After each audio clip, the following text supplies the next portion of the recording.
So, మనము శీల ప్రభుపాదుల వారిచే రచించబడినటువంటి శ్రీమద్ భాగవతంలో ప్రథమ స్కందము, తృతీయ అధ్యాయము 14వ శ్లోకం గురించి చర్చించుకోబోతున్నాం. సో, ఇక్కడ బ్రాహ్మణులకి నైమిషారణ్యంలో ఈ వివరాలన్నీ కూడా తెలియజేయబడుతున్నాయి. ఇప్పుడేం చెప్తున్నారు అంటే 9వ అవతారం గురించి మాట్లాడుతున్నారు. భగవంతుని యొక్క 9వ అవతారము పృథు మహారాజు. పృథు మహారాజు ఆవిర్భవించడానికి మూలం ఏమిటంటే బ్రాహ్మణులందరూ కూడాను పృథు మహారాజు యొక్క తండ్రి పేరు వేన అనేటువంటి రాజు. వేన. అతని తండ్రి పేరు అంగ. వేన తండ్రి అంగ ఎవరినైతే పెళ్లి చేసుకున్నారో ఆమె మృత్యువుకు కూతురు. Personification of death. మృత్యువు మనం ఏదైతే అంటున్నామో దానికి అధిపతి, దానికి ఒక రూపం ఉన్నది. ఆ రూపానికి జన్మించినటువంటి కూతురిని అంగ మహారాజు, వేన యొక్క తండ్రి అంగ మహారాజు పెళ్లి చేసుకున్నాడు. అందుకని ఆ వివాహము అంత శుభప్రదంగా ఆ భాగస్వామ్యము, భార్యాభర్తల భాగస్వామ్యం అంత శుభకరంగా జరగలేదు. ఆ వివాహం ద్వారా పుట్టినటువంటి వ్యక్తి పేరు వేన. ఎలాంటి వ్యక్తి అంటే కావలసినటువంటి అన్ని దుర్గుణాలతోని పుట్టినటువంటి వ్యక్తి వేన. ఈ అంగ తన కుమారుడైన వేనని అన్ని విధాలుగా మార్చే ప్రయత్నం చేశాడు. సామధాన వేద అంటారు కదా, అన్ని విధాలుగాను అతన్ని దుర్మార్గం నుంచి సన్మార్గంలో పెట్టడానికి, సంస్కరించడానికి అన్ని ప్రయత్నాలు చేశాడు. కానీ అతను సఫలీకృతుడు కాలేకపోయాడు అంగ మహారాజు. దానివల్ల విసుగు చెందిపోయాడు. వైరాగ్యం అనేటువంటి భావన కలిగింది అతనిలో. సంపూర్ణంగా ఏమీ చేయలేని నిస్సహాయత నుంచి వైరాగ్య భావన ఆవిర్భవించి ఒకరోజు ఏం చేశారంటే ఎవ్వరికీ చెప్పకుండా, రాజ్యంలోని రాజ్యాధికారంలో అధికారులకు చెప్పకుండాను, కుటుంబ సభ్యులకు చెప్పకుండాను, ఇంట్లో ఎవ్వరికీ చెప్పకుండా, భార్యకి కానీ ఇంకా మిగిలిన వాళ్ళు ఎవరికి చెప్పకుండా రాజ్యాన్ని కూడా వదిలేసి అరణ్యానికి వెళ్ళిపోయాడు. ఎప్పుడైతే రాజు ఉండడో ఆ రాజ్యము అల్లకల్లోలంగా మారిపోతుంది. మనం చూస్తుంటాము. ఏమిటంటారు దీనికి ఇక్కడ, మనకి ఎప్పుడైతే రాజు ఉండడో ఆ స్థితిలో ఏమిటంటారు దాన్ని, అనార్కీ అంటారు చూడండి. అనాగరికంగా మారిపోతుంది. ప్రజలందరూ కూడాను ఇష్టారాజ్యంగా వాళ్ళ కార్యక్రమాలు నిర్వర్తిస్తుంటారు. సామ్యులైన వాళ్ళందరూ కూడా జీవించడానికి కష్టపడాల్సి వస్తుంది, సాధువులైన వాళ్ళు. మనం చూస్తున్న ప్రభుత్వము స్థిరంగా మరియు దృఢంగా లేకపోతే దొంగలు,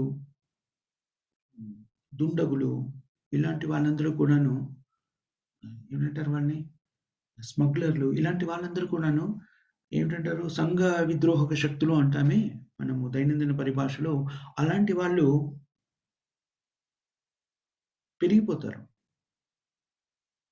అలాంటి వ్యక్తులు ఎప్పుడు కూడా ఉంటారు. కానీ సరియైన నియంత్రణ ఉన్నప్పుడు వాళ్ళు సక్రమంగా ఉంటారు. కానీ ఎప్పుడైతే అవకాశం లభిస్తుందో, ప్రభుత్వ అధికారం కానీ నియంత్రించే వాళ్ళు ఎవరు లేరు అనేటువంటి అవగాహన కలగాలని వాళ్ళు పెట్టలేకపోతారు. ఇది మనము నవీన సమాజంలో కూడా చూస్తుంటాం. ఎప్పుడైనా ఏదైనా గవర్నమెంట్ సడన్‌గా పడిపోయిందనుకోండి, అక్కడ రకరకాల అల్లర్లు, అల్లరి మూకలు పెట్టిరేగిపోయి ప్రజా జీవితాన్ని స్తంభింపజేస్తారు. నిజానికి ప్రభుత్వంలో ఏదో ఒక ప్రభుత్వాధినేత మారిపోతున్న సమయంలో చట్టబద్ధంగా, రాజ్యాంగం ప్రకారంగా రాజ్యాన్ని పరిపాలిస్తున్న వాళ్ళు యంత్రాంగం అంతా ఉంది కాబట్టి అలాంటిది జరగకూడదు. అది ఎందుకు జరుగుతుంది? నిర్దేశించేటువంటి ఒక అధికారి లేరు అన్న విషయం తెలియగానే సంఘ విద్రోహ శక్తులు అని పిలువబడే వాళ్ళందరూ కూడాను వాళ్ళ కార్యక్రమాల్ని విస్తృతంగా చేస్తారనమాట. విజృంభిస్తారు దాంట్లో. అందుకని ప్రజా జీవనం, సామాన్య పౌరుల యొక్క జీవనం స్తంభించిపోతుంది, అస్తవ్యస్తమవుతుంది. ఏదైనా విప్లవాలు కానీ, రాజకీయ విభేదాలతో ఏమైనా ఉద్యమాలు జరుగుతున్నప్పుడు కానీ, ప్రభుత్వాన్ని సరిగ్గా నిర్వహించలేనప్పుడు కానీ, ఇలాంటి సంఘ విద్రోహ శక్తులందరూ బయటకొస్తారు. ఎప్పుడైతే వేన మహారాజు, అంగ మహారాజు తన రాజ్యాన్ని వదిలిపెట్టి వెళ్ళిపోయాడో, రాజ్యమంతా కూడా అస్తవ్యస్తమైపోయింది. అప్పుడు అక్కడ ఉన్నటువంటి ప్రజలు, మేధావంతులు, బ్రాహ్మణులు వాళ్ళందరూ కూడాను అంగమహారాజు భార్య, వేన తల్లి మహారాణి ఆమె దగ్గరికి వెళ్లి ప్రార్థించారు. ఏమని? నిజానికి నీ కొడుకు వేన చాలా నిరుపయోగమైనటువంటి వ్యక్తి. ఎలాంటి అర్హతలు లేనటువంటి దుష్టుడైనటువంటి వ్యక్తి. ఎలాంటి అర్హతలు లేవు. రాజు అవడానికి ఆయనకి ఎట్లాంటి అర్హత లేదు. కానీ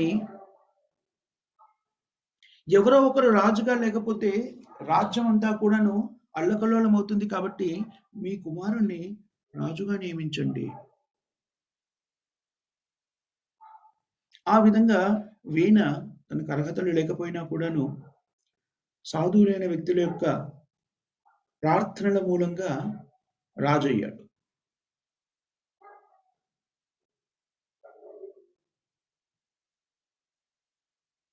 అంటే మనం దీన్ని గమనిస్తే మనం చూడవచ్చు. వర్ణాశ్రమ ధర్మాన్ని పాటిస్తున్నప్పుడు అప్పుడు బ్రాహ్మణులు, క్షత్రియులు, వైశ్యులు, శూద్రులు అనే వాళ్ళు సమాజంలో ఎప్పుడూ ఉంటారు. వాళ్ళు అలాగే స్థిరపడి ఉంటారు వర్ణాశ్రమ ధర్మాన్ని పాటిస్తున్నప్పుడు. వాళ్ళందరినీ కూడాను సరిగ్గా సరైన విధానంలో ఉంచి వాళ్ళకు కావలసిన పోషణ బాధ్యతని స్వీకరించాల్సిన అవసరము రాజుకుంటుంది.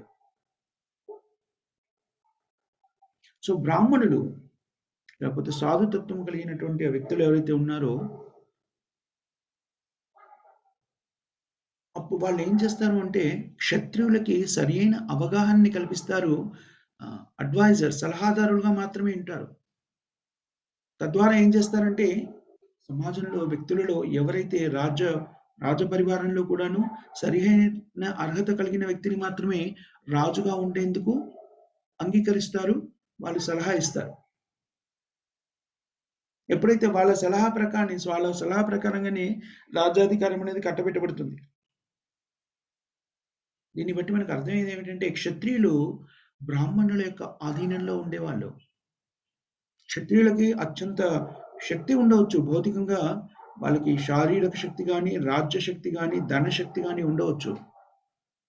కానీ బ్రాహ్మణులకి వేద శక్తి ఉంటుంది. దానివల్ల రాజులు కూడా బ్రాహ్మణులని ఆదరించి వాళ్ళ సలహాన్ని స్వీకరించి దాని ప్రకారంగా జీవితాన్ని కొనసాగించేవాళ్ళు, పరిపాలన కూడా కొనసాగించేవాళ్ళు. కానీ ఇప్పుడు వేన నిజానికి అర్హత లేనటువంటి వ్యక్తి కానీ రాజుగా ఉన్నాడు. అందుకని సంఘ విద్రోహ శక్తులు అని మనం ఉపయోగించుకున్నామే ఒక పదాన్ని. అసమర్థుడైనా కూడా వీణ అనేది అసమర్థుడైనా కూడా రాజుగా ఒకసారి అధిష్టానింపజేయగానే ఈ సంఘ విరోధక శక్తులందరూ కూడాను అణిచబడ్డారు.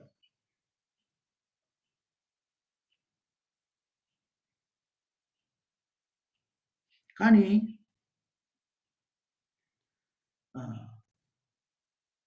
నిజానికి ఏం జరిగింది అంటే వేన మహారాజు అతనే పెద్ద అర్హత లేనటువంటి వ్యక్తి. అంటే అతనే ఒక సంఘ విద్రోహ శక్తులకి దగ్గరగా అతని ప్రవర్తన కూడా అలాగే ఉంటుంది.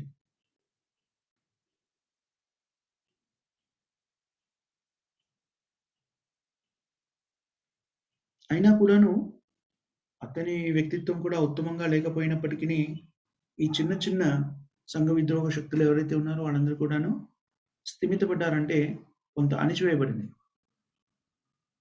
వీణ మహారాజు ఈ సంఘ విద్రోహ శక్తుల కన్నా కూడాను క్రూరుడైనటువంటి వాడు.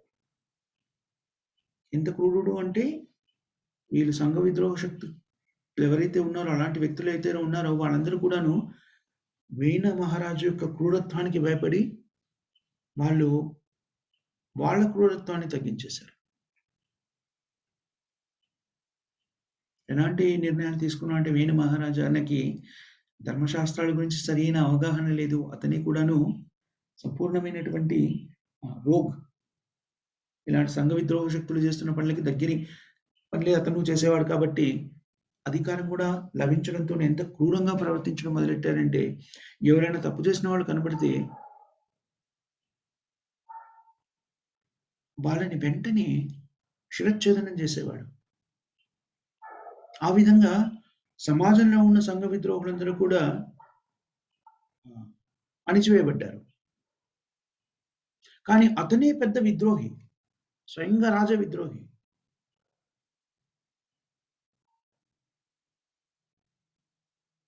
సో నూనం మహతం తత్ర అంటారు. నూనం మహతం తత్ర అంటే ఎవరు శక్తివంతులో వాళ్ళే రైట్. మైట్ ఈజ్ రైట్ అంటారు ఇంగ్లీష్‌లో. ఎవరికి శక్తి ఉంటే వాళ్ళే దాన్ని తమ అధికారంతోని అదే సరి అయినది అని నిర్దేశించి దాన్ని బలవంతంగా సామాన్యులందరి మీద కొన్ని రుద్దేస్తుంటారు. ఎవరైతే శక్తివంతులు ఉంటారో వాళ్ళకన్నా కొంచెం శక్తిలో తక్కువగా ఉన్న వాళ్ళని, బలహీనులని అణిచివేయడం అనేటువంటిది మనం ఈ భౌతిక ప్రపంచంలో ఎప్పుడూ చూస్తుంటాం.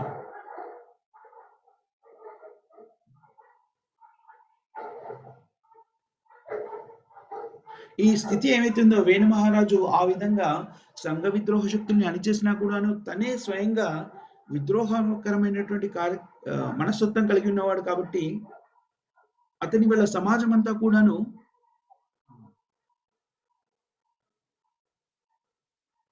డిస్టర్బింగ్ సిచ్యువేషన్ అన్నమాట. అల్లకల్లోలంగా మారిపోయింది. రాజు ఉన్నా కూడాను అంతకన్నా ముందు కన్నా కొంచెం ఉన్నతమైన స్థితి ఉన్నప్పటికీ కూడాను ప్రజలు ప్రశాంతంగా జీవించలేనటువంటి స్థితి.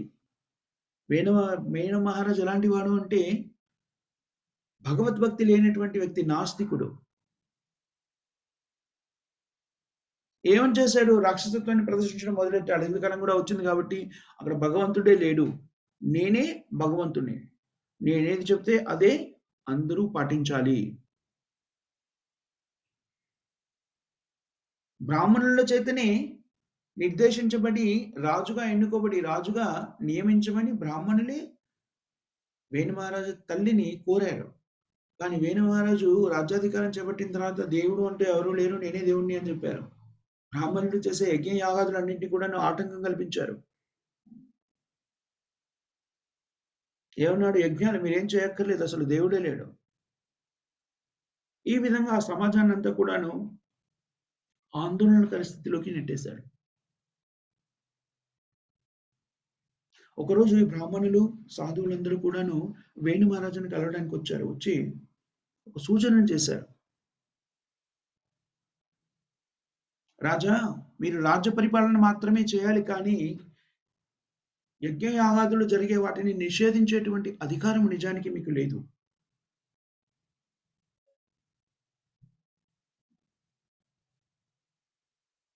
అని చెప్పే ప్రయత్నం చేశారు. ఆ సూచనలు ఇచ్చారు. కానీ క్రూరుడైన వేణ అతని పేరు, ఎందుకు మీరు భగవంతుని సంతృప్తిపరిచే ప్రయత్నం చేస్తున్నారు? నేనే భగవంతుని, ఇంకా ఎవరినో ఎందుకు పూజిస్తున్నారు? మీరు నిజంగా దైవభక్తి ఉన్న వ్యక్తులైంటే, భగవద్భక్తి ఉన్న వ్యక్తులైంటే నేను ఏ విషయాన్ని అయితే ఆదేశిస్తున్నానో దాన్నే పాటించాలి అని వాళ్ళని కానీ రివర్స్‌లో తన ఆదేశాన్ని వినిపించారు. ఇవన్నీ కూడా విని సాధువులు కానీ, బ్రాహ్మణులు కానీ ఎలాంటి అంటే డిస్గస్టింగ్ అంటారు చూడండి, విసుగు చెందిపోయారు ఈ రాజుతోని.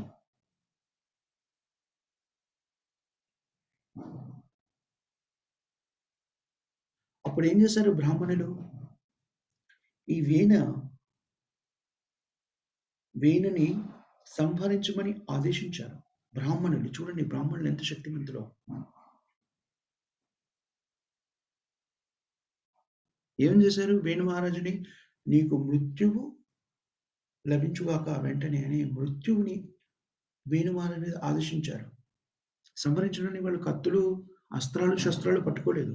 మంత్రశక్తితోని వేణు మహారాజుని శపించారు. ఏమని? నీవు మృత్యువును పొందుదువుగాక అని.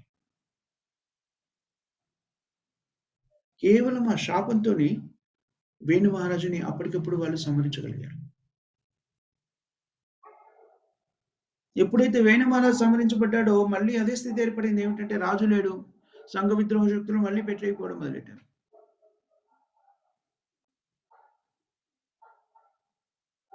అప్పుడు బ్రాహ్మణులు ఏం చేశారు? ఆ వేణ మృత శరీరం నుంచి ఇద్దరు పుత్రులని సృష్టించాడు.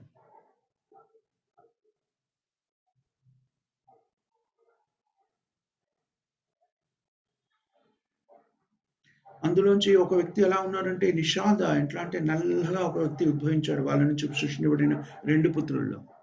ఆ వ్యక్తిని చూడగానే వాళ్ళ ఆ వ్యక్తి యొక్క గుణగణాల్ని అర్థం చేసుకున్న బ్రాహ్మణులు అతని వెంటనే ఏమని ఆదేశించారు? నువ్వు వెంటనే రాజ్యాన్ని వదిలిపెట్టి అరణ్యానికి వెళ్ళిపోమని చెప్పారు.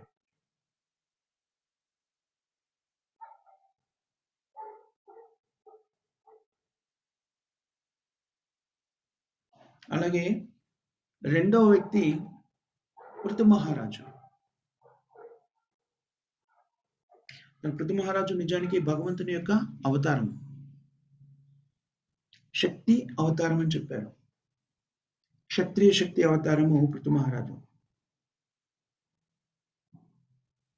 మనము భగవంతుని యొక్క అవతారాల్లో శక్తి ఆవేశ అవతారం గురించి ఒకసారి చదువుకుంటాము. ఎప్పుడైతే భగవంతుడు ఒక ప్రత్యేక కార్యక్రమం కోసమని ఒక వ్యక్తికి తన శక్తిని అంతా ప్రసాదించి తద్వారా ఆ వ్యక్తి ఆ కార్యక్రమాన్ని సంపూర్ణం చేసేటువంటి అవకాశాన్ని కల్పిస్తాడు. అలాంటి వ్యక్తి పృథు మహారాజు. శక్తి ఆవేశ అవతారం పృథు మహారాజు. సో పృథు మహారాజుని రాజ్యాధికారంగా ఇచ్చినప్పుడు పృథు మహారాజు ఈ భౌతికమైన ఈ భూమండలాన్ని అంతా కూడాను చక్కగా పరిపాలించాడు. తద్వారా ఉన్నతమైనటువంటి భూమి ధర్మానుసారంగా వ్యక్తులు ప్రవర్తించినప్పుడు భూమి తను ఇవ్వవలసినటువంటి ద్రవ్యాలన్నింటినీ కూడా ప్రసాదిస్తుంది. ఆహార పదార్థాలు చక్కగా ఉత్పత్తి అవుతాయి. పప్పు దినుసులు, ధాన్యాలు కావలసినంతగా వృద్ధి చెందుతాయి. వ్యక్తులు అర్థం చేసుకోరు. ఏమనుకుంటారు అంటే భౌతిక ప్రపంచంలో చూసినప్పుడు ఆహార ధాన్యాలు సరిగా పండనప్పుడు, అతివృష్టి, అనావృష్టి ఏర్పడి పంటలన్నీ నాశనం అయిపోయినప్పుడు, అయ్యో పంటలు నాశనం అయిపోయాయని ఏడ్చేస్తారు. కానీ అవి ఎందుకు నాశనం అయ్యాయి? శాస్త్రాన్ని ఒకసారి అధ్యయనం చేసి చూసినట్టయితే దానికి మూల కారణము సామూహికంగా మనందరి యొక్క ప్రవర్తననే అందుకు కారణం. వ్యక్తులు చేసే కర్మలు, సమాజంలోని వ్యక్తులు చేసే కర్మలు వాటిని అనుభవించాల్సిన పరిస్థితి ఏర్పడుతుంది. మనం దుష్కర్మలు చేస్తే ప్రకృతి సహకరించదు. దేవతలకి మనం చేయవలసిన కార్యక్రమాన్ని మనం నిర్వర్తించకపోతే దేవతలు కూడా సంతసించరు. వాళ్ళు చేయవలసిన కార్యక్రమాలు, వాళ్ళు ఇవ్వవలసినటువంటివి వాళ్ళు కూడా సరఫరా చేయరు. అలాగే భూదేవి కూడాను మనకు కావలసినటువంటి ఆహార ఉత్పత్తుల్ని ఉద్భవింపజేయదు. యజ్ఞయాగాదుల ద్వారా ఏం చేస్తాం అంటే మనకి భగవద్గీతలో ఒక శ్లోకం వస్తుంది. ఎవరికైనా గుర్తుందా? పర్జన్య యజ్ఞ సంభవ, యజ్ఞోద్భవంతి పర్జన్యే, పర్జన్య అన్న సంభవ. యజ్ఞోద్భవంతి పర్జన్య, యజ్ఞాలు చేయడం ద్వారా వర్షం పడుతుంది. వర్షం ద్వారా ఆహారం ఉత్పత్తి అవుతుంది. తద్వారా మనం సంతుష్టిగా మన జీవితాన్ని కొనసాగించగలుగుతాము. ఆధ్యాత్మిక ప్రగతిని కూడా సాధించగలుగుతాము. భౌతికంగా, ఆధ్యాత్మికంగా స్థిరంగా, ప్రశాంతంగా ఉండాలి అంటే యజ్ఞయాగాదులు చేయాలి.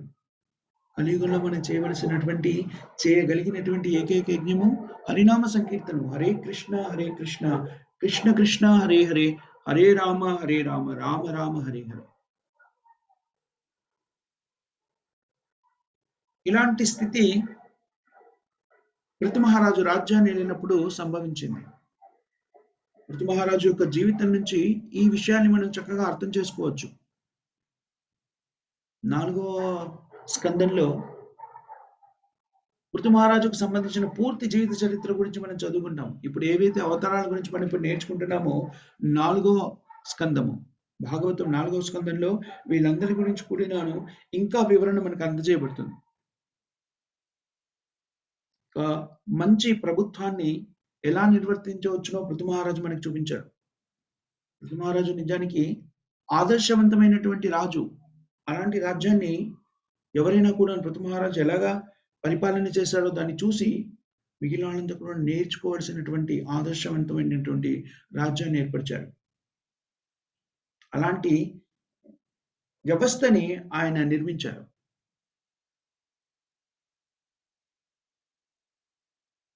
ఎప్పుడైతే ఒకానొక సందర్భంలో పృథు మహారాజు రాజ్యంలో భూమి కావలసినన్ని ధనధాన్యాల్ని ఇవ్వకపోతే పృథు మహారాజు భూదేవిని అడిగాడు. ఎందుకు నువ్వు నాకు కావలసినటువంటి ధనధాన్యాన్ని ప్రజలకి కావాల్సిన ధాన్యాన్ని, ఆహార ధాన్యాల్ని ఉత్పత్తి చేయడం లేదు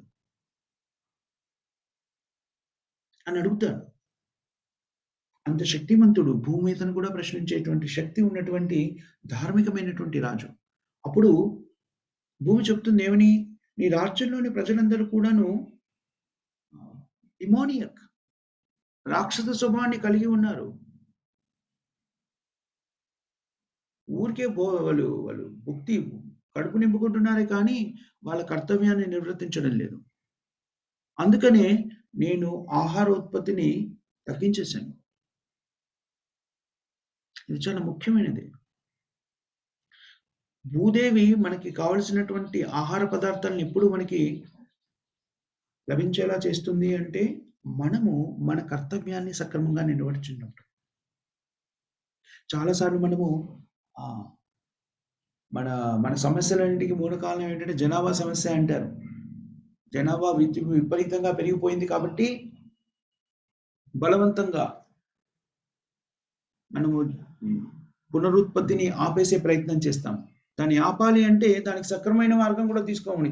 ఇంద్రియాలను నియంత్రించుకొని మైథున కార్యక్రమాల్లో పాల్గొనకుండా ఉండరు. మీరు చేయవలసిన ఇంద్రియ తృప్తి చేయండి, కానీ దాని పర్యవసాన్ని ఆపండి.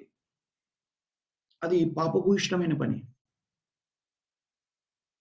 ఇక్కడ ఏం చెప్తున్నాడంటే నిజానికి జనాభాతోని ఎప్పుడు కూడా సమస్య ఏర్పడదు. ఎందుకనంటే ప్రతి వాళ్ళకి కూడాను పోషించే బాధ్యత భగవంతుడు స్వయంగా తానే స్వీకరిస్తున్నానని చెప్తున్నాడు. ప్రతి వాళ్ళు కూడా ఎలా పోషించబడతారంటే భగవంతుని కృపతోని పోషించబడతారు. ఏకో బహూనాం యో విదాతి కామాన్. భగవంతుడు అనేక రూపాలుగా, అనేక విధాలుగా వ్యక్తులకి కావలసినటువంటి అన్ని సౌకర్యాలని కల్పిస్తున్నాడు. వ్యక్తులకి కావలసినటువంటి ఆహార సరఫరా కూడా భగవంతుని కృపతోనే మనకు లభిస్తుంది. దీనికి సంబంధించి ప్రభుపాదుల వారు చాలా సార్లు వేద శాస్త్రాల్లో మనకి భాగవతంలో కానీ, భగవద్గీతలో కానీ, వేదాలలో కానీ, పురాణాల్లో కానీ ఈ విషయం చాలా సార్లు చెప్పుకోండి.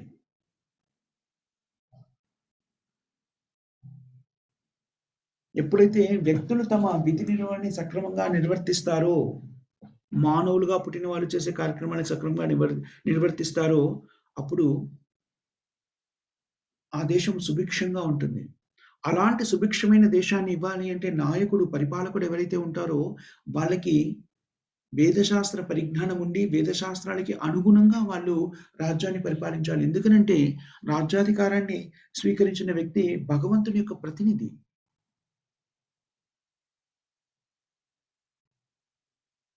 ఆ ప్రతినిధిత్వాన్ని సరిగ్గా నిర్వర్తించకపోతే దాని ప్రతిఫలం అనేటువంటిది ప్రజలందరి మీద పడుతుంది. రాజు ఒక్కరికే కాదు, రాజుకి, ప్రజలకి అందరికీ కూడా అసౌకర్యం ఏర్పడుతుంది.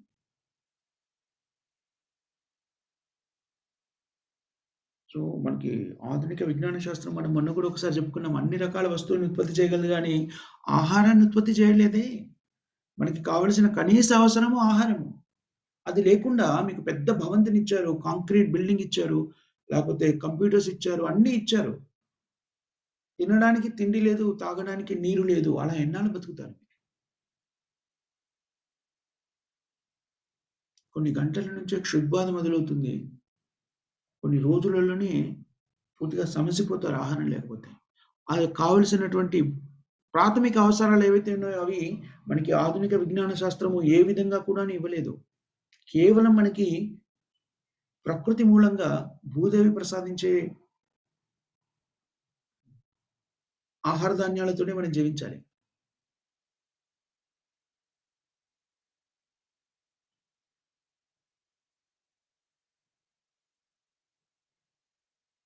నిజానికి మనకి ఆహారము, మనుషులకు కావాల్సిన ఆహారము మన కర్తవ్య నిర్వహణ ద్వారా లభిస్తుంది అని మనం చాలా సార్లు కామన్ సెన్స్‌తో, ఇంగిత జ్ఞానంతో తెలుసుకోవచ్చు.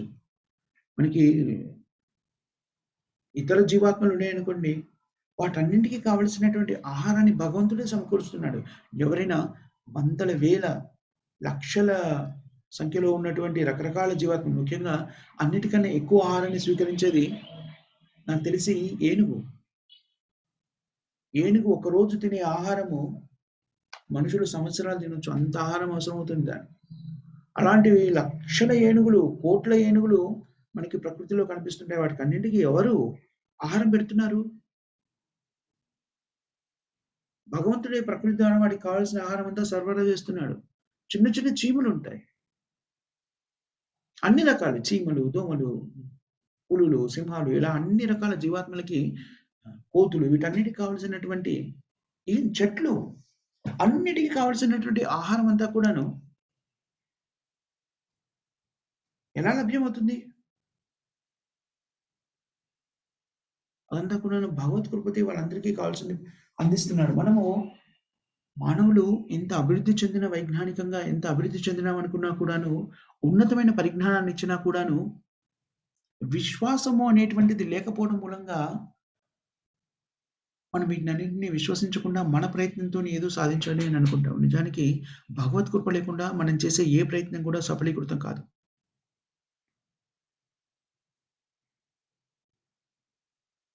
ఏ జంతువైనా కూడాను మన దగ్గరికొచ్చేసి నాకు అంటే పెట్స్‌ని వదిలేయండి. మళ్ళీ పెంపుడు జంతువులుంటే ఆయన ఇంట్లో కట్టేసి ఉంచిన దానికి, దానికి సహజంగా ఆహారాన్ని సమకూర్చుకునే అవకాశాన్ని కూడా మనం కోల్పోయేలా చేశాం కాబట్టి, అవి మన వైపు ఆహారం గురించి చూడవచ్చు.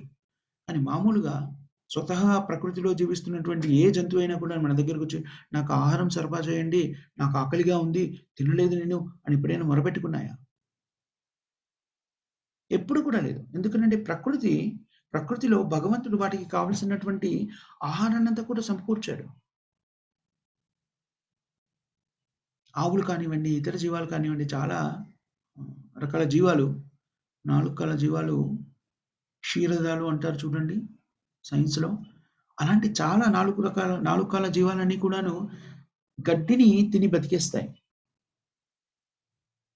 గడ్డి చాలా చోట్ల ఎక్కడ పడితే అక్కడ ప్రకృతి సహజంగా అది పెరుగుతుంది. దానికి మనం ప్రత్యేకంగా గడ్డిని ఆహ్, పెట్టి మొలకెత్తించాల్సిన అవసరం కూడా లేదు. గడ్డి అలా పెరిగిపోతుంది అంతే. మనలాగా అవి రకరకాల స్వీట్లు అలాంటివేమీ అవసరం లేదు. సందేశ, రసగుల్లా ఇలాంటివేమీ అక్కర్లేదు. కానీ ఆ గడ్డి తిని అవేమిస్తున్నాయి మనకి పాలనిస్తున్నాయి. ఆవు గడ్డి తింటుంది. మనకి పాలనిస్తుంది. ఆ పాలతోని మనము ఈ రకరకాల పదార్థాల్ని మనము చేసుకొని వాటిని ఆరగిస్తుంటాం.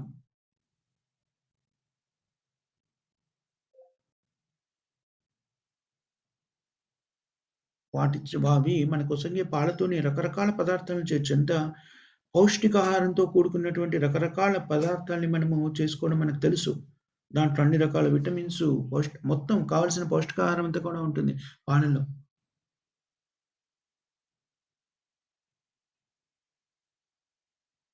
కానీ దురదృష్టవశాత్తు ఆధునిక మానవుడికి ఈ విషయాలు సరిగ్గా తెలీదు. ఎంత అజ్ఞానంలో ఉంటారు అంటే, పైగా తనకు తెలిసిందే పరిపూర్ణమైన పరిజ్ఞానం అనేటువంటి అహంకారంతో విర్రవీగుతుంటారు. అందుకనే గోవు ఇచ్చేటువంటి ఆవుల్ని అవి ఇచ్చేటువంటి పాలని స్వీకరించి వాటిని పరిరక్షించాలి. ఈ ప్రపంచంలో ఎలాంటి మిషన్ అయినా ఉందండి? గడ్డి లోపల పెడితే పాలు బయటకొచ్చేది. గోవు గడ్డి తిని మనకి పాలిస్తుంది. దాన్ని అలా రక్షించే పాలతోని పౌష్టికమైనటువంటి పదార్థాల్ని, ఆ పాలని స్వీకరించి దాన్ని రక్షించాల్సింది బదులుగా వ్యధశాలని వ్యధశాలకు దాన్ని తీసుకెళ్ళిపోయి ఆహ్, ఆ గోవుని సంహరించి దాన్ని తినాలి అనుకోవడము ఎంతటి క్రూరత్వమో, అజ్ఞానమో, రాక్షసత్వమో చూడండి.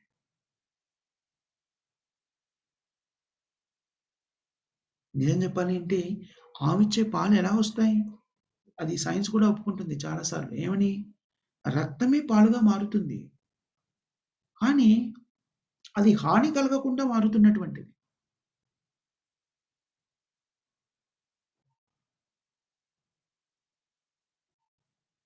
నిజానికి ఆవును సరిగ్గా పోషించి దాన్ని సరిగ్గా ఆదరిస్తే అది ఒక్కొక్క ఆవుకి ఎంత శక్తి ఉంటుందట అంటే 120 లీటర్ల పాలివ్వగలదట ఒక్కొక్క రోజుకి అది. 120-150 లీటర్ల పాలు ఒక్క రోజుకి. కానీ ఆ పాలని అదే తాగదు. అది దాని నుంచే వచ్చినయి కూడా అయినప్పటికిని అది తాగదు. అదంతా ఏం చేస్తుందది? మానవ సమాజానికి ఇస్తుంది.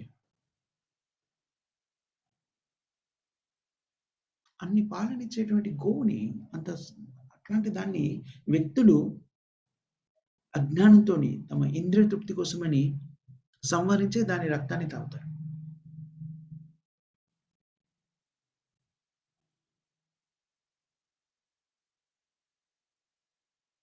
నాగరికత అంటే కూడా ఏమీ తెలియనటువంటి జంతువులు మనకి ఉపయోగపడుతుండే ముఖ్యంగా గోవు మనకు కావలసినటువంటి పౌష్టికాహారాన్ని మనకు అందజేస్తుంటే మనమేమో అజ్ఞానంతోని వ్యక్తులేమో దాన్ని సంహరించి దాని రక్త మాంసాల్ని ఆహారంగా స్వీకరించే ప్రయత్నం చేస్తారు.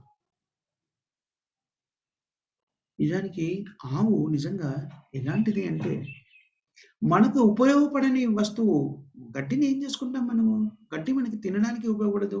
ఎందుకు కూడా ఉపయోగపడదు. అలాంటి దాన్ని ఆహారంగా స్వీకరిస్తుంది. భగవంతుడితో ఇవ్వబడినటువంటిది. దానికి ఎవ్వరు కూడా ఏమి కష్టపడరు. గడ్డి అలా మొలుస్తుంది అంతే. భగవంతుని ప్రకృతి నియమంతో అలా మొలుస్తుంది. ఎవ్వరు దానికి సాగు చేయరు. గడ్డి మొలకించే వాళ్ళు ఎవరైనా ఎక్కడైనా కనపడ్డారా మనకి? వ్యవసాయం చేసేవాళ్ళు కూడా ఏవో ధాన్యాలని ఉత్పత్తి చేస్తారు గానీ, గడ్డిని ఎవరైనా పెంచేవాళ్ళున్నారా? అది సహజంగా ప్రకృతిలో లభ్యమయ్యేటువంటిది. అలాంటి వస్తువుని గడ్డి అబండెంట్‌గా కావలసినంతగా ప్రకృతిలో లభ్యమవుతుంది. అలాంటి దాన్ని గోవు స్వీకరిస్తుంది. అది మనకు అవసరం కూడా లేదది. అలాంటి దాన్ని స్వీకరించి అదేం చేస్తుంది? మనకెంతో ఉపయోగమైనటువంటి పాలని మనకందిస్తుంది. ఎంత ఫైనల్ ఫుడ్ స్టఫ్ ఎంత ప్రకృతిలో అంతకన్నా ఉత్తమమైనటువంటి పోషకాహారాలు ఉన్నటువంటి పదార్థాలు దొరకవు. దాంతో మనము రకరకాల పదార్థాలు చేయొచ్చు. పాలను స్వయంగా అలాగే తాగేయొచ్చు. పెరుగుగా మార్చొచ్చు. దాని నుంచి రకరకాల పదార్థాలని చేసి మనం ఎన్నో స్వీట్లు రకరకాలవి చేస్తాం మనం.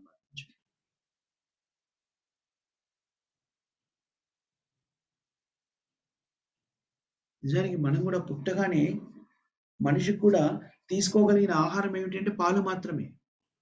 తల్లిపాలు. పాలు ఎంత పౌష్టికాహారము అంటే దాని మీదే మొత్తం అంతా కూడా మనం జీవితాన్ని కొనసాగించవచ్చు. శిశువుగా పుట్టినటువంటి మనిషి ఎప్పుడైతే జన్మిస్తాడో శిశువుగా ముందు స్వీకరించగలిగేది ఒక పాలు మాత్రమే.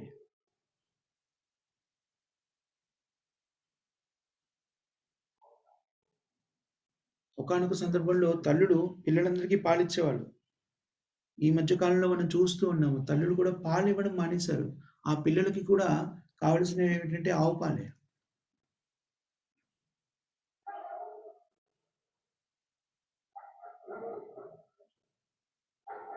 సో, మన బాల్యావస్థ నుంచి కూడా మనం పాల మీద ఆధారపడి ఉన్నాం. తల్లిపాలు లేదంటే ఆవు పాలు, గోవు పాలు. కానీ పెరిగిన తర్వాత అదే వ్యక్తులు ఆ పాల మీద ఆధారపడి పెరిగినటువంటి ఆ వ్యక్తులు ఎవరి దగ్గరైతే పాలను స్వీకరించారో ఆ గోవుని సంహరిస్తున్నారు.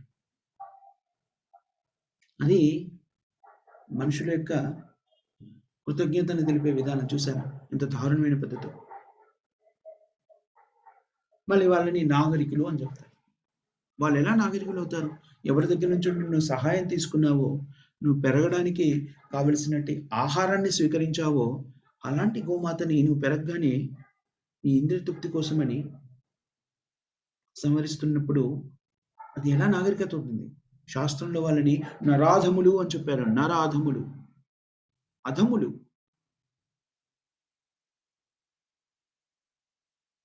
మనుషులలో అత్యంత నీచమైన వాళ్ళు అని చెప్పారు అలాంటి వ్యక్తుల్ని. అందుకని గోవును సంహరించే వాళ్ళు వ్యధశాలని మెయింటైన్ చేస్తూ మరీ వ్యధశాలలోకి గోవులను పంపించేవాళ్ళు ఎంత క్రూరమైన వాళ్ళంటే మనుషుల్లో చాలా అధమ స్థితిలో ఉన్నవాళ్ళు. మనుషుల్లో 4,00,000 రకాల మనుషులు అని చెప్పుకున్నాం కదా! 84 లక్షల్లో 4,00,000 రకాలు. వాళ్ళ చైతన్యాన్ని బట్టి, వాళ్ళ కార్యక్రమాన్ని బట్టి ఈ 2 కాళ్ళ జంతువులు చాలా ఉన్నాయి దాంట్లో. వాళ్ళలో అత్యంత అధములు ఎవరంటే గోవుని సంహరించేవాళ్ళు. వాళ్ళనసలు మనుషులుగా కూడా పరిగణించలేము. జంతువు కన్నా కూడాను హేయమైనటువంటి వాళ్ళు. వాళ్ళకి కృతజ్ఞత కూడా లేదు. సో, దీనివల్ల మనం అర్థం చేసుకోవాల్సిందేంటంటే, మనం వేద శాస్త్రాల ప్రకారంగా జీవితాన్ని కొనసాగిస్తే, ఆహారానికి కావాల్సినటువంటి కొరత ఎప్పుడూ కూడా ఏర్పడదు. చూడండి ఒక్కసారి మనం దీన్ని వేద శాస్త్రాన్ని చక్కగా అర్థం చేసుకుంటే, వర్ణాశ్రమ ధర్మాన్ని పాటిస్తే, మనము బలవంతంగా మన కోరికలని అదుపు చేసుకొని, లేకపోతే చేసుకోకపోతే దాని పర్యవసాన్ని నిరోధించి జీవించాల్సిన అవసరం లేదు. వర్ణాశ్రమ ధర్మం ప్రకారంగా జీవితాన్ని కొనసాగిస్తే భార్యాభర్తలు కలిసినప్పుడు శిశువు ఉత్పత్తి జరుగుతుందో, శిశువు యొక్క జననం జరుగుతుందో దాన్ని ఆపాల్సిన పని లేదు. మీకు 2, 3, 4, 10 మంది పుట్టారనుకోండి ప్రాబ్లమ్ ఏం లేదు. భగవంతుడు కావాల్సిందంతా ఇస్తాడు. కాకపోతే మీరు మీ కర్తవ్యాన్ని నిర్వర్తిస్తే భగవంతుడు ప్రకృతి ద్వారా మనకు కావాల్సింది అందిస్తాడు.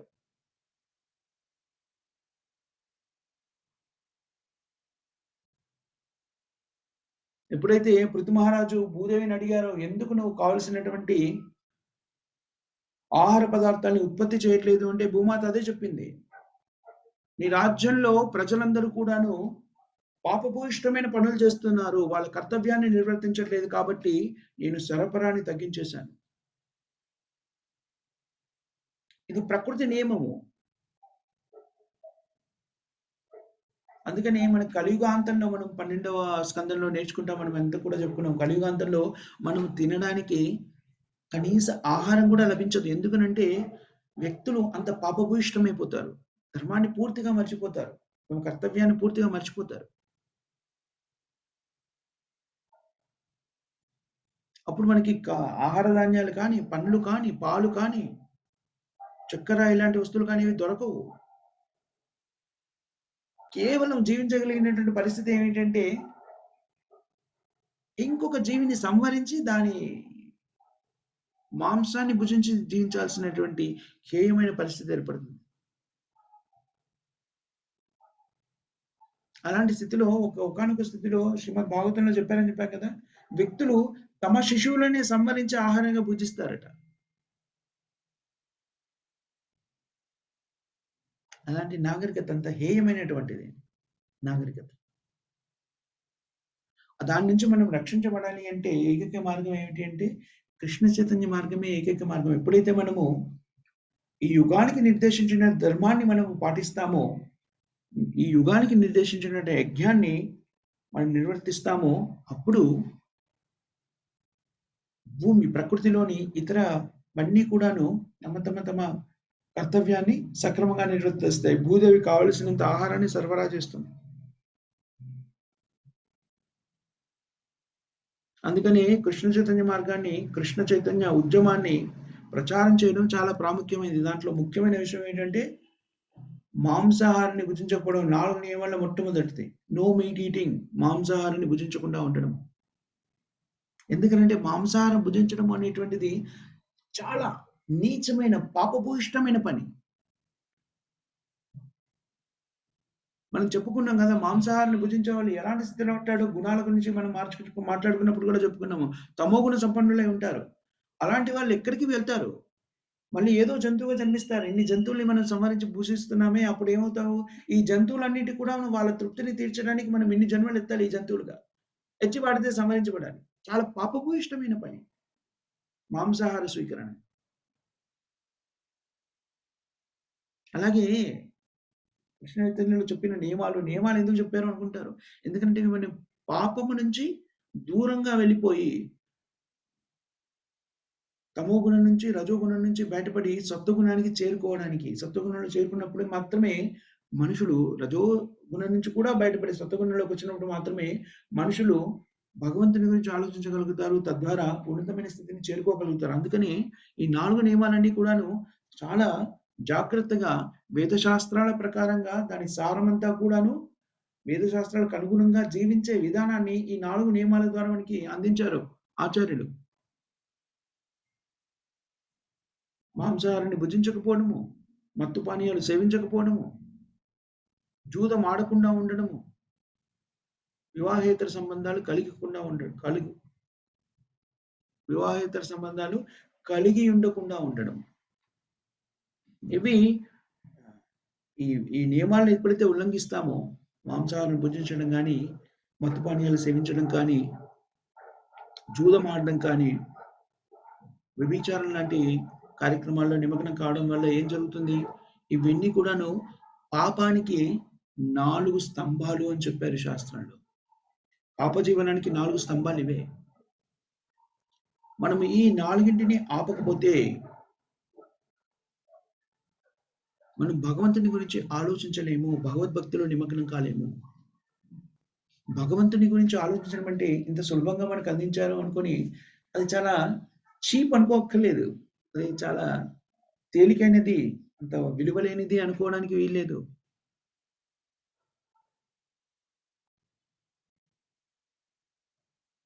చాలా మంది తామే దేవుళ్ళం అని చెప్పుకునేటువంటి నిరాకారవాదులు ఎట్లాంటి వాళ్ళు ఉంటారు చూడండి. వాళ్ళు ఏం చెప్తారు? మీ ఇష్టమైంది మీరు చేయండి, ఏదైనా చేయండి, మా రిస్ట్రిక్షన్స్ ఏం లేవు.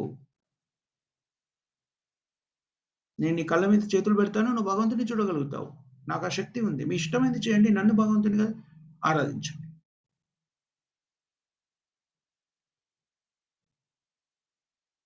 ఇలాంటి అర్థం పర్థం లేని వ్యాఖ్యానాలతో మనము ఇలాంటి వ్యక్తుల ద్వారా మనం ఆధ్యాత్మిక ప్రగతిని పొందలేము. భగవంతుడంతా తేలికైన వాడు, లేకపోతే అంత మూల్యం లేనివాడు కాదు.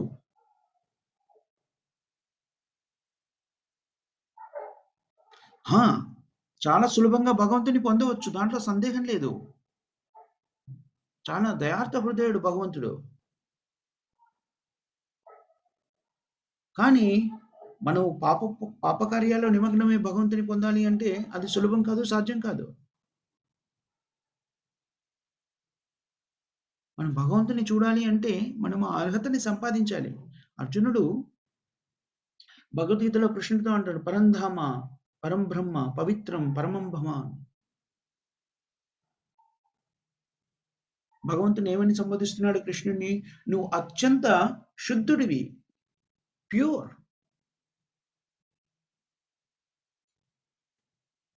అలాంటి శుద్ధమైన వ్యక్తి దగ్గరని, భగవంతుని మనము పాపభూయిష్టమైన కార్యాలు చేస్తూ ఎలా చేరుకోగలుగుతాం? అది సాధ్యం కాదు. ఎవరైనా అది సాధ్యమవుతుంది అంటే జస్ట్ దాన్ని వాళ్ళు మనని మోసం చేస్తున్నారు అని అర్థం. ఎప్పుడైతే మనము ఈ పాపభూయిష్టమైన పనులు చేస్తూ కూడాను భగవద్భక్తిలో స్థిరం కావాలి అంటే సాధ్యం కాదు అది.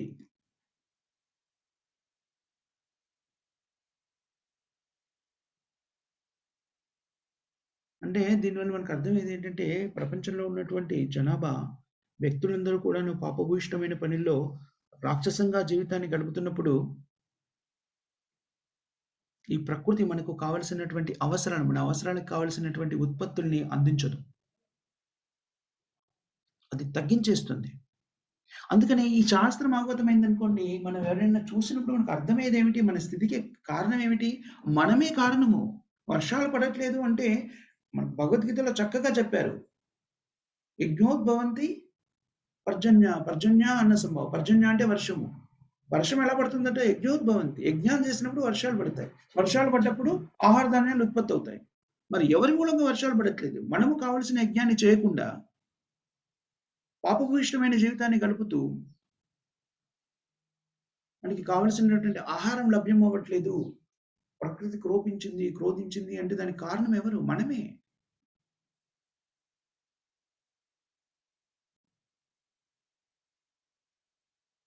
మనం ఒక్కోసారి మనము ప్రపంచంలో ఎక్కడైనా, ముఖ్యంగా మన ఇండియాలో మనం చూస్తుంటాము. ఒక్కొక్కసారి భూదేవి మనకు కావలసిన దానికన్నా ఎక్కువగా ఉత్పత్తి చేసేస్తుంది కొన్ని సంవత్సరాలు. అప్పుడేం జరుగుతుంది? అన్ని వస్తువుల ధరలన్నీ కూడా తగ్గిపోతాయి. చాలా సులభంగా అన్నీ కావాల్సినన్ని దొరుకుతుంటాయి. ఒక్కొక్కసారి అసలు వస్తువులే దొరకవు.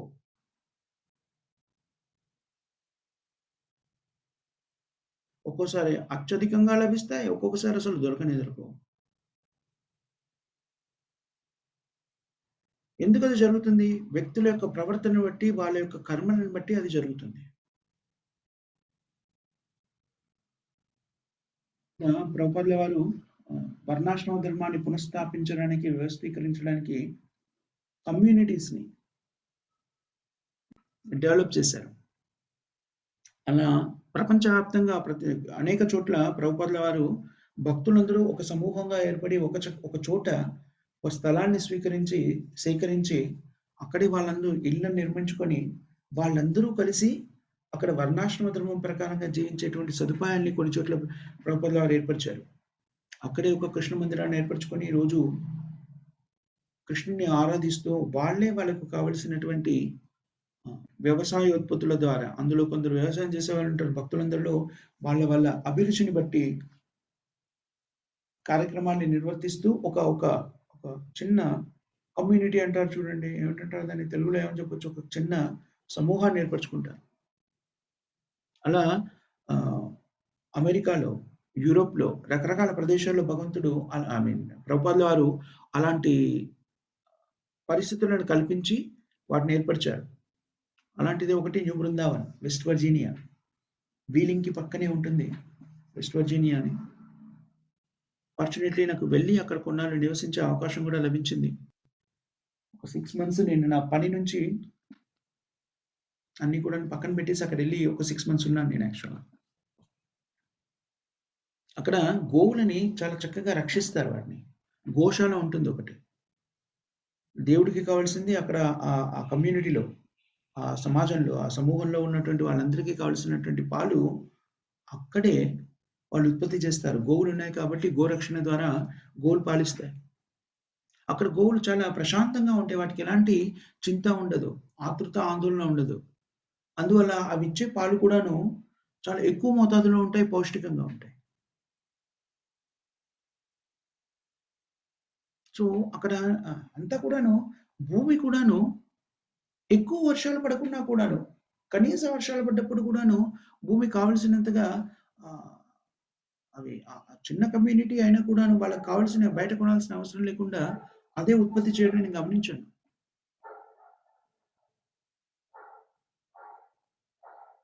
ఎప్పుడైతే మనం వేద శాస్త్రాల ప్రకారంగా మన జీవితాన్ని కొనసాగిస్తుంటామో, ప్రకృతి ద్వారా మనకు కావాల్సినవన్నీ కూడాను ఎలాంటి ఇబ్బంది లేకుండా మనకు అందుతాయి. ఎప్పుడు కూడాను ప్రకృతి తను మనకు ప్రసాదించే వాటిలలో మనం మన కర్తవ్యాన్ని నిర్వర్తిస్తే అది మనకి ఇవ్వకుండా ఉండదు. కానీ ఎప్పుడైతే మనం పాపభూయిష్టమైన పనులలో నిమగ్నమవుతామో, మన కర్తవ్యాన్ని నిర్వర్తించమో, ప్రకృతి కూడా తను అందించేటువంటి ఆహార ధాన్యాలను కానీ, ఇతరవి కానీ అందించడం సౌకర్యవంతంగా మనం ఉండడానికి కావాల్సిన ప్రకృతి ఏవైతే అందిస్తుందో వాటినన్నిటి కూడా నిలిపివేస్తుంది. చూడండి ఆహార ధాన్యాలు ఎంత ప్రాముఖ్యమైనయి అంటే, ఇంత పరిజ్ఞానం పెరిగినా కూడాను మనం ఒక ఫ్యాక్టరీలో ఆహార ధాన్యాలను ఉత్పత్తి చేయలేము. మనం కార్లు ఉత్పత్తి చేయొచ్చు, టూ వీలర్స్ ఉత్పత్తి చేయొచ్చు, కంప్యూటర్లు, ఎయిర్ కండిషనర్లు ఇలాంటివన్నీ కూడా ఉత్పత్తి చేయొచ్చు. కానీ ఆహారం ఉత్పత్తి చేయడం ఎక్కడైనా సాధ్యమవుతుందా?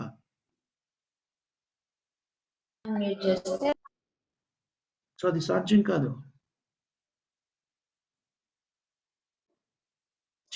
మనం ఉపయోగించే వస్తువులన్నీ కూడాను ప్రకృతి ప్రసాదించిన శక్తులతోనే మళ్ళీ అవన్నీ పనిచేస్తాయి చూడండి. ఎలక్ట్రిసిటీ ఎక్కడి నుంచి వస్తుంది? మనము దాన్ని ఇంట్లో ఉపయోగించేలాగా మార్పు చెందించవచ్చు. కానీ ఎక్కడి నుంచి వస్తుంది ఎలక్ట్రిసిటీ?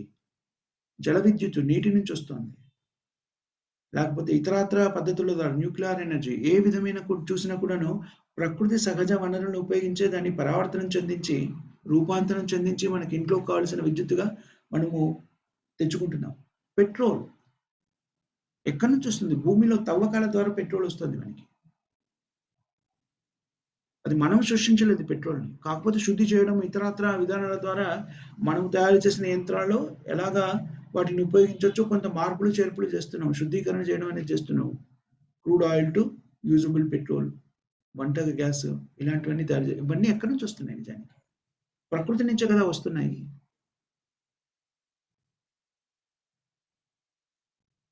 చూడండి మనకిప్పుడు మనం గమనిస్తున్నాం. ఇప్పుడు పెట్రోల్ యొక్క నిల్వలు తగ్గిపోతూ ఉన్నాయి. అందుకని మీరు గమనించారో లేదో పెట్రోల్ ధరలు ఈ మధ్య కాలంలో విపరీతంగా పెరుగుతున్నాయి కదా! మనందరికీ తెలుసు. ఎందుకు తెలుసునా? పెట్రోల్ వల్ల అనేక నష్టాలు కూడా జరుగుతున్నాయి. ముఖ్యంగా ప్రభుత్వాలని ప్రపంచవ్యాప్తంగా ఏమనుకుంటున్నాయంటే ఆల్టర్‌నేటివ్ ఎనర్జీస్ ఇప్పుడు పెట్రోల్ అయిపోతుంది కాబట్టి దాని ఉపయోగం తగ్గించాలి అంటే దాని ధరను విపరీతంగా పెంచారనుకోండి వ్యక్తులందరూ కూడా ఆల్టర్‌నేటివ్స్ దానికి ప్రత్యామ్నాయం ఏముందో చూస్తూ ఉంటారు. అందుకని ఇప్పుడు ఏం ప్రమోట్ చేస్తున్నారు? ఎలక్ట్రిక్ విద్యుత్తుతో నడిచే వాహనాల్ని ప్రమోట్ చేస్తున్నారు. సో, విద్యుత్తు కూడా మనకి ప్రకృతి నుంచే స్వీకరిస్తున్నాం. ఒకసారి మనము క్షుణ్ణంగా అన్నిటిని పలికించి చూసినట్టయితే ప్రకృతిలోంచి ప్రసాదించేటువంటి ఇవన్నీ కూడాను ప్రకృతి మనకి డబ్బులు తీసుకొని ఇవ్వట్లేదు. ఫ్రీగా ఇస్తుంది. ప్రకృతి ఏం డబ్బులు తీసుకోవట్లేదు. మధ్యలో దాన్ని ఆహ్, రకరకాల పరివర్తనం చేసి వ్యక్తులు స్వీకరిస్తున్న డబ్బులు కానీ ప్రకృతి మన నుంచి డబ్బులేం స్వీకరించట్లేదు. ప్రకృతికి మనం ఇచ్చేదేమిటి అంటే మన కర్తవ్యాన్ని మనం నిర్వర్తించడం మాత్రమే. యజ్ఞోద్భవంతి పర్జన్య, పర్జన్య అన్న సంభవం. ఇది చాలా ముఖ్యమైనటువంటి వాక్యం. యజ్ఞం చేయడం ద్వారా వర్షం పడుతుంది. వర్షం ద్వారా ఆహారం ఉత్పత్తి అవుతుంది. మనము కలియుగంలో చేయవలసినటువంటి ఏకైక యజ్ఞము హరేర్నామ హరేర్నామ హరేర్నామైవ కేవలం కలో నాస్తేవ నాస్తేవ నాస్తేవ గతిరన్యథా. కలియుగంలో మనం చేసే యజ్ఞము హరినామ సంకీర్తన హరే కృష్ణ కృష్ణ కృష్ణ హరే హరే హరే రామ రామ రామ హరే హరే. ఈ మంత్ర జపం చేయడము ఎన్ని విధాలుగా ఉపయోగము అంటే మనలోని మన హృదయాన్ని శుద్ధి చేయడమే కాదు. చాలామంది అంటుంటారు, అయ్యో! చాలా పేదవాళ్ళు ఉన్నారే వాళ్ళకి ఆహారం లేదు. వాళ్ళకి ఆహారం పెట్టాలనుకుంటున్నారా? ప్రకృతిని ప్రకోపించండి. అంటే ప్రకృతి తన కార్యక్రమాన్ని నిర్వర్తించేలా చేయండి. మీరు జపం చేయడమే కాకుండా మన చుట్టూ ఉన్న వాళ్ళతోని కూడా ఈ యజ్ఞాన్ని చేయించండి. జపయజ్ఞం. కలియుగంలో చేయవలసినటువంటి ఏకైక యజ్ఞం సంకీర్తన యజ్ఞం. నిజంగా మీరు అందరికీ కూడా ఉపయోగపడే వ్యక్తులుగా మారాలి అనుకుంటే, సమాజ సేవ చేయాలనుకుంటే మీరు చేయవలసింది ఏమిటి అంటే హరే కృష్ణ మహామంత్రాన్ని జపించడం. తద్వారా ప్రకృతిని తన స్థితిలో ఉండి కావలసిన ఆహార ధాన్యాలను ఉత్పత్తి చేసేలా చేస్తున్నారు. అప్పుడేం జరుగుతుంది? అందరికీ కావాల్సినంత ఆహారం లభ్యమవుతుంది. ఎవ్వరు కూడా ఆహారం గురించి అలమటించాల్సిన పరిస్థితి ఏర్పడదు.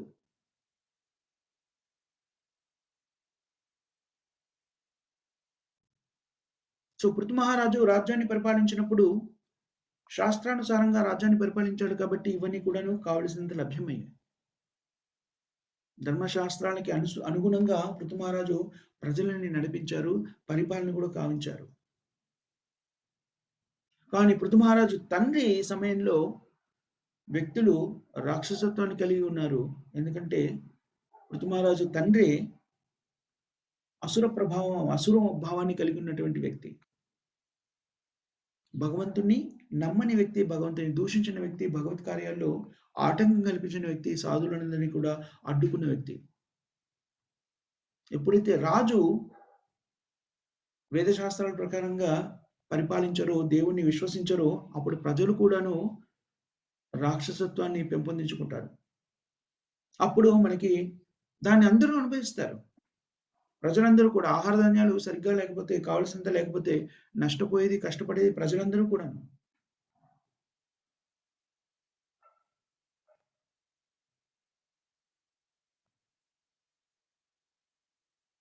ఎందుకంటే పృథు మహారాజు వేద శాస్త్రాన్ని ప్రకారంగా పరిపాలించి, తద్వారా వ్యక్తులందరికీ కావాల్సిన ఆహార పదార్థాలు, కనీస సౌకర్యాలన్నీ కూడా అందరికీ లభ్యమయ్యేలాగా చేశారు.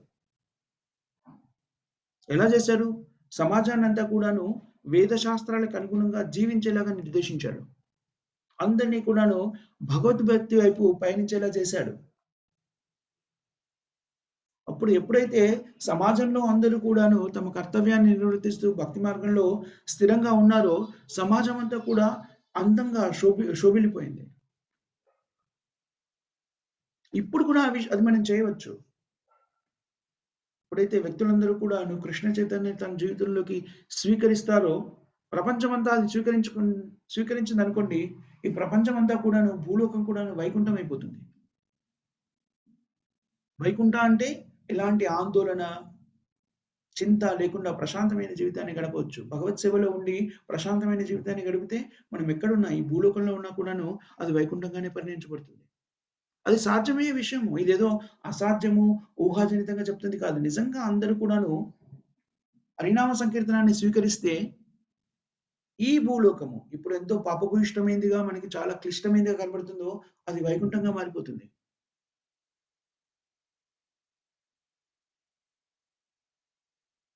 ఎందుకంటే అది ప్రకృతి యొక్క నియమాలన్నింటిని కూడాను ఎప్పుడైతే మనం వేద శాస్త్రాల ప్రకారంగా జీవితాన్ని జీవిస్తూ హరే కృష్ణ మహాత్మ్య కృష్ణ చైతన్యంతో మనం జీవించామనుకోండి, ప్రకృతి కూడాను తను చేయవలసిన కార్యక్రమాన్ని నిర్వర్తిస్తుంది.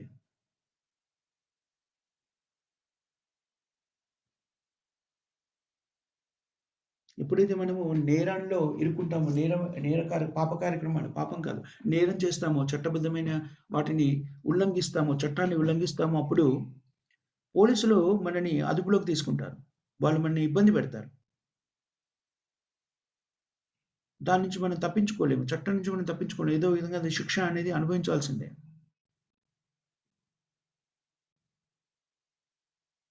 కానీ ఇప్పుడు చూడండి, ప్రభుత్వాలు కూడా ఆలోచించవలసింది ఏమిటి అంటే అదనమాట.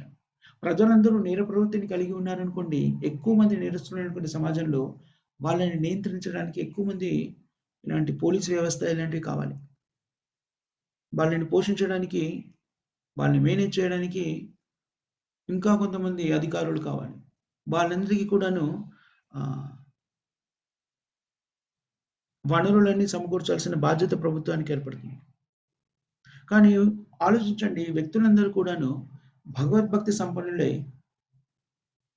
నిజాయితీగా తమ జీవితాన్ని కొనసాగిస్తున్నారనుకోండి, అప్పుడు సమాజంలో నేర ప్రవృత్తి కలిగిన మనుషులు తగ్గిపోతారు. నేరాలు తగ్గిపోతాయి. పాపకార్యాలు తగ్గిపోతాయి. అందుకని పోలీస్ వ్యవస్థ ఇంత పకడ్బందీగా ఉండాల్సిన అవసరం లేదు. ఇంతమంది పోలీసులు అవసరం లేదు. ఇంతమంది నియంత్రకులు అవసరం లేదు. ప్రభుత్వానికి ఆ విధంగా ఖర్చు కూడా తగ్గిపోతుంది. సో, నిజానికి వ్యక్తులు ఎప్పుడైతే పరిపాలనలో ఉన్న వ్యక్తులు కృష్ణ చైతన్యాన్ని ప్రచారం చేయడానికి వాళ్ళు దాన్ని ఆచరిస్తూ ప్రజలకు కూడా దీన్ని ఆచరించే విధంగా కొంతవరకి శాసనం ద్వారా, కొంతవరకి ప్రచారం ద్వారా దీన్ని అందరికీ అందించారనుకోండి, మనం జీవించేటువంటి రాజ్యం కానివ్వండి, సమాజం కానివ్వండి, ఆందోళన రహితంగా వైకుంఠంగా మారిపోతుంది.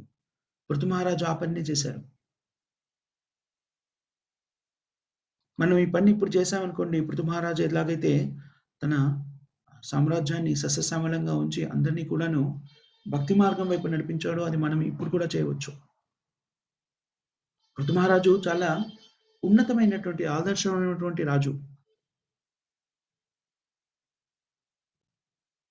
ప్రజలందరినీ సరైన మార్గంలో నడిపించి, తాను సరైన మార్గంలో ప్రజాపాలన చేయడం ద్వారా ప్రకృతి తను ప్రసాదించేటువంటి వనరులన్నీ ప్రసాదించేలా చేయడమే కాకుండా, ఎవ్వరికీ కూడాను అసంతృప్తి లేదు పృథు మహారాజు రాజ్యంలో. అందరికీ కావాల్సినటువంటి పనులున్నాయి. అందరికీ సరిపోయేంత ఆహారం లభిస్తుంది. మానవ సమాజంలో ఒక రాజు సరిగ్గా పరిపాలిస్తున్నాడు అన్నప్పుడు దాని అర్థం ఏమిటి? ప్రజలందరూ సౌకర్యవంతంగా ఉన్నారని, ఎవరికీ నిరుద్యోగం లేదు. ఎవరు చేయవలసిన కార్యక్రమాలు వాళ్ళు చేయగలుగుతున్నారు. వాళ్ళకి కావాల్సినటువంటి వనరులు అందుతున్నాయి. తద్వారా వాళ్ళ పోషణ వాళ్ళకి కానీ, ఇతరులకు కానీ భారం కావట్లేదు.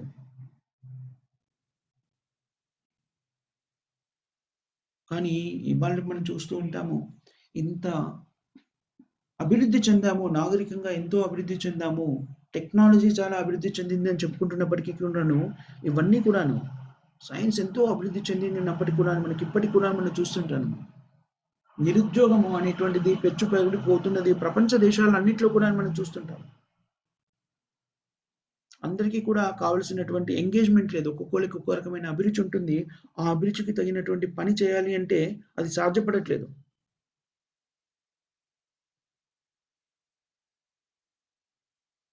కొన్ని చోట్ల వ్యక్తులు కావాలి పని చేయడానికి, వ్యక్తులు ఆ పనులు చేయడానికి నిరాకరించేటువంటి దేశాలు కూడా ఉన్నాయి.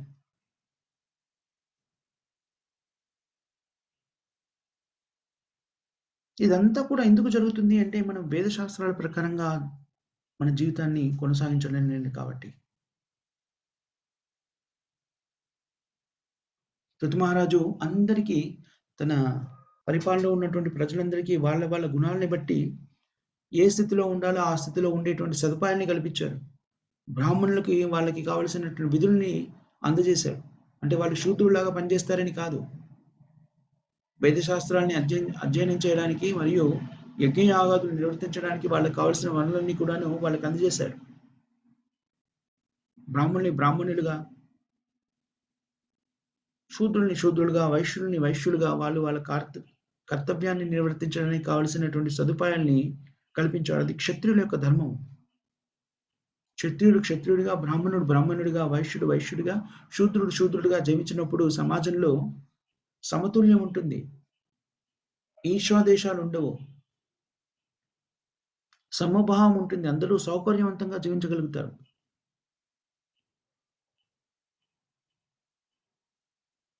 ప్రస్తుత సమాజంలో బ్రాహ్మణులని తిరస్కరించబడతారు బ్రాహ్మణులు. బ్రాహ్మణులు అంటే ఏమిటి? బ్రహ్మజానాతి ఇది బ్రాహ్మణ. వేద శాస్త్రాలను అభ్యసించి దాన్ని నేర్చుకున్న వాళ్ళని తిరస్కరించబడతారు. ఎందుకనంటే ప్రస్తుత సమాజంలో భగవంతుడు అంటే ఎవరికీ ఇష్టం లేదు. భగవంతుని గురించి ఎవరు ఆలోచించేవాళ్ళు లేదు. ఆధ్యాత్మిక ప్రగతి మీద ఆసక్తి ఎవరికీ లేదు. శాస్త్రాలన్నా, సాధువులన్నా ప్రస్తుత నాగరికులమని చెప్పుకునే వాళ్ళకి అసలు ఏ మాత్రం గౌరవం కూడా లేదు. వాళ్ళు దాని గురించి పట్టించుకోరు.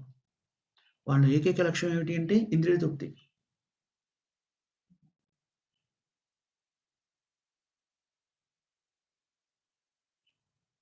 దాక్షాం కుటుంబ భరణం ఉదారం భారిత.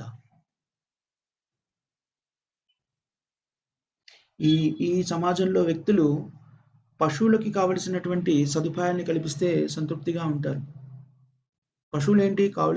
దానికి కావలసినటువంటి ఆహారాన్ని ఇచ్చేసి, దాని కడుపు నిండా కావాల్సింది అరేంజ్ చేశామనుకోండి. దాంతో పాటు మగ జంతువు అయితే ఆడ జంతువుని, ఆడ జంతువు అయితే మగ జంతువుని దానికి తోడుగా ఉండడానికి, తద్వారా మైథున తృప్తిని అనుభవించడానికి సదుపాయం ఏర్పరిచారనుకోండి, అది సంతృప్తికరంగా జీవిస్తుంది. దానికి ఇంకేమీ అక్కర్లేదు. ప్రస్తుతం మానవ సమాజం కూడా అలాంటి స్థితిలోనే ఉంది.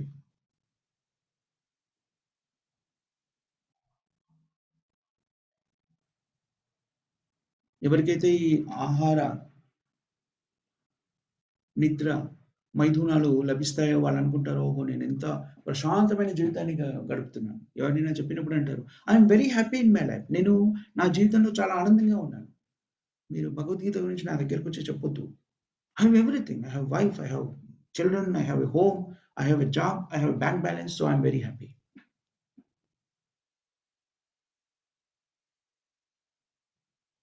దాక్షయం కుటుంబ భరణం. ఈ ఈ కలియుగంలో తన భార్యని, పిల్లల్ని పోషించగలిగితే మనిషి అనుకుంటాడు నేను చాలా గొప్పవాడిని అనుకుంటాడు. చూసేవాళ్ళు కూడా ఏమంటారు, ఓహ్! చూడండి భార్య పిల్లల్ని ఎంత చక్కగా పోషిస్తున్నాడు. కావాల్సినవన్నీ సమకూరుస్తున్నాడు.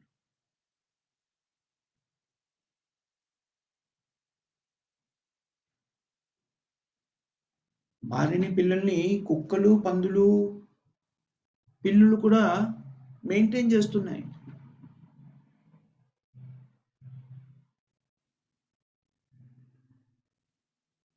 అది ఒక్కటే మానవ జీవిత లక్ష్యం కాదు. కానీ దురదృష్టవశాత్తు అది మాత్రం మెయింటైన్ చేస్తే వాళ్ళేమనుకుంటారు, ఇక్కడ ప్రస్తుత సమాజంలో ఆ వ్యక్తిని చాలా దక్షుడు, సమర్థుడు అనుకుంటారు. ఎందుకనంటే ప్రస్తుత సమాజంలో చాలా మందికి భార్యలు, పిల్లలు కూడా ఉండట్లేదు. ఇది ప్రస్తుత సమాజ పరిస్థితి. మనం ఎప్పుడైతే ఎంతవరకైతే సమాజంగా, వ్యక్తులుగా మనము సామూహికంగా, సమాజంగా పాపభూయిష్టమైన పనుల్లో నిమగ్నమవుతూ ఉంటామో, అంత బాధ్యతారాహిత్యంగా తయారవుతాము.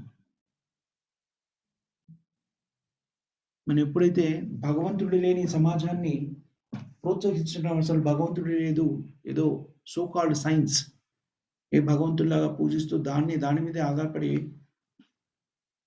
వేదశాస్త్రాన్ని నియమాన్ని ఉల్లంఘిస్తుంటామో, ఈ పాపభూయిష్టమైన పనుల్లో మనము నిమగ్నమవుతాము. తద్వారా చాలా హేయమైన జీవితాన్ని గడపాల్సినటువంటి పరిస్థితి ఏర్పడుతుంది. సో, ఎప్పుడైతే మనము మన కర్తవ్యాన్ని నిర్వర్తిస్తామో, మిగిలినవన్నీ కూడాను మనకు కావలసినవన్నీ కూడాను ప్రకృతి ప్రసాదిస్తుంది. యజ్ఞం చాలా ముఖ్యమైన విషయం. మనకు నిర్దేశించిన యజ్ఞాన్ని మనం నిర్వర్తించాలి. కలియుగంలో మనకి నిర్దేశించినటువంటి ఏకైక యజ్ఞము హరినామ సంకీర్తన. హరే కృష్ణ, కృష్ణ కృష్ణ హరే హరే, హరే రామ రామ రామ హరే హరే. మీరు నిజంగా సమాజానికి, ప్రపంచానికి, వ్యక్తులకి, పేదవాళ్ళకి వీళ్ళందరికీ కూడా సేవ చేయాలి అనుకుంటే మీరు చేయవలసినటువంటి మొట్టమొదటి కార్యక్రమం ఏంటంటే హరినామాన్ని మీరు జపించండి ముందు. నిర్దేశించిన 16 మాళ్ళు కనీసంగా మీరు జపించండి. నిజానికి అది మీరు మామూలుగా చేసే సేవ కన్నా చాలా ఉన్నతమైనది. మీరెంత ఇవ్వగలరు? మీరెవరికైనా పోషణకు ఇవ్వాలి అనుకుంటే ఒకళ్ళకి, ఇద్దరికి, 10 మందికి, 1000 మందికి, 10,000 మందికి, 20,000 మందికి, 1,00,000 మందికి ఇవ్వగలరు. కానీ ప్రపంచం మొత్తం మీద కోటానుకోట్ల మంది ఉన్నారు. రోజు దారిద్ర్య రేఖ కింద ఉన్నవాళ్ళు, దారిద్ర్యాన్ని అనుభవిస్తున్న వాళ్ళు, రకరకాల కష్ట నష్టాలను అనుభవిస్తున్నాడు. వాళ్ళ కష్ట నష్టాన్ని గురించి కూడా వాడిని కూడా తొలగించేటువంటి శక్తి మనం చేసే హరినామానికి ఉన్నది.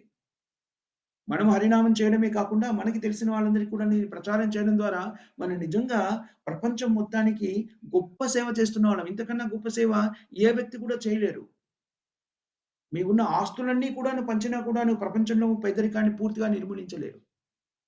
మీరొక్కరే కాదు, సామూహికంగా మీ ఐడియాలజీ, మీ నమ్మకాన్ని నమ్ముతున్న వ్యక్తులందరూ కలిసి కూడాను మొత్తం ప్రపంచంలో ఉన్న పేదరికాన్ని నిర్మూలించలేరు. కానీ మీరు మీ బాధ్యతని నిర్వర్తిస్తే ప్రపంచంలో ఉన్న మొత్తం పేదరికము నిర్మూలించబడుతుంది. ఎందుకు?